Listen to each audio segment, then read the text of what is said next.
Novemba 12 ni kumbukumbu ya Mtakatifu Yosafati, askofu wa Poloski aliyeeneza imani ya Katoliki maeneo ya Urusi na Belarusi.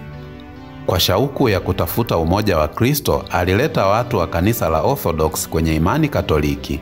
Aliishi katika kipindi cha migogoro kati ya kanisa Katoliki na Orthodox na alikumbana na upinzani akijaribu kuhamasisha wokovu kwa njia ya maelewano badala ya mizozo.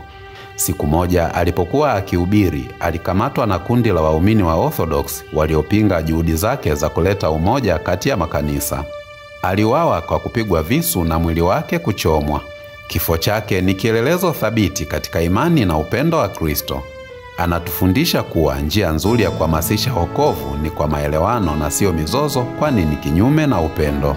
Kuna mengi ya kujua juu ya watakatifu. Tafadhali tembelea mitandao yetu ya kijamii.